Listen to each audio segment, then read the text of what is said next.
మీరు కొత్తగా business start చేయాలనుకుంటున్నారా? మార్చ్ 16-17 హైటెక్స్ లో ఫ్రాన్సెస్ ఇండియా బిగ్గెస్ట్ ఫ్రో ఎక్స్పో. ఏపీలో టీడీపీ, బీజేపీ, జనసేన పొత్తు వ్యవహారాలపై హైదరాబాద్ లోక్సభ సభ్యుడు అజదుద్దీన్ ఓవైసీ సంచలన కామెంట్స్ చేశారు. బీజేపీతో టీడీపీ పొత్తు పెట్టుకోవడాన్ని తప్పుపట్టారు.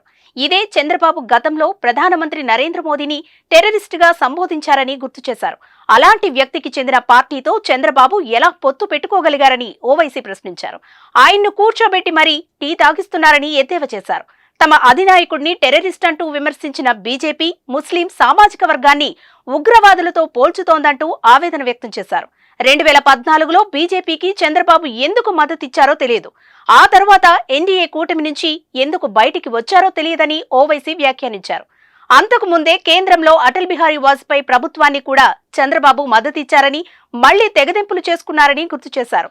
ఏపీలో ఉన్న మైనారిటీలు, ఆదివాసీలు, దళితులు, క్రిస్టియన్లు టీడీపీ, జనసేన, బీజేపీ కూటమికి ఓటు వేయరని ఓవైసీ తేల్చి చెప్పారు.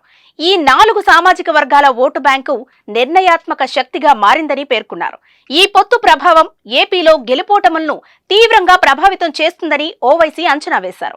ఎన్నికల్లో తాము ఒంటరిగా పోటీ చేస్తే బీజేపీకి బీ టీం అంటూ విమర్శిస్తారని, అదే బీజేపీతో పొత్తు పెట్టుకుంటే మాత్రం ప్రశంసిస్తారని ఎద్దేవా చేశారు.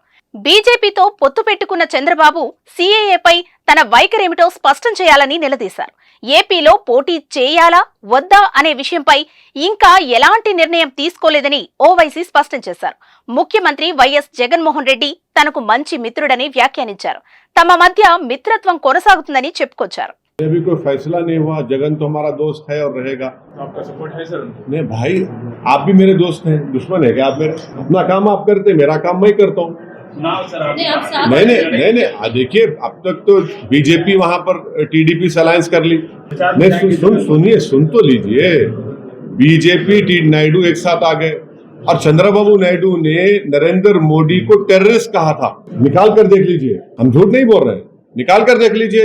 और फिर बीजेपी वाले हमको बोलते ये आतंकवादियों की सपोर्ट करता है। अब देखिए क्रोनोलॉजी समझिए आप, अजीब मामला है। अब बीजेपी नायडू लड़ेंगे तो क्या ऑप्शन बचता है आंध्र प्रदेश के माइनॉरिटीज जिसमें दलित्स और आदिवासियों के पास? क्या वो बीजेपी और नायडू के अलायंस को वोट देंगे क्या? देखिए आप ऐसा डोंट जंप द गन, सुन ले तो लीजिए। तो ये बात है। Sir, so if Naidu hadn't come in alliance with the BJP, do you think there would have been a fighting chance for the minorities? What I am saying is that Mr. Chandrababu Naidu was with BJP, and when I was an MLA, he supported Vajpayee also. So he has been consistently playing footsie with BJP. When he supported Mr. Narendra Modi to become the Prime Minister in 2014, when he left Mr. Narendra Modi, he called him a terrorist. Now he has again rejoined BJP.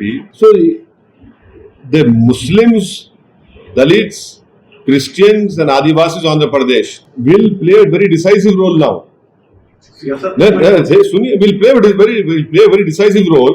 You will see what will happen. Sir, Haryana की political जियो मैं election लड़ा तो B team हो जाता हूँ, और कोई सुनिए और कोई बीजेपी से अलायंस कर लेगा तो दूध का दुलावा रहेगा। हाँ ये सुन तो लीजिए, जो नरेंद्र मोदी को इस तरह के अल्फाज इस्तेमाल करा, हाँ आप उसको बिठा के चाय पिला रहे हैं। और जो CAA का कानून बना रहे हैं, क्या वो आंध्र प्रदेश पे नहीं होगा? देश में अगर NPR NRC होगा तो आंध्र प्रदेश में नहीं होगा क्या? आंध्र प्रदेश में भी होगा।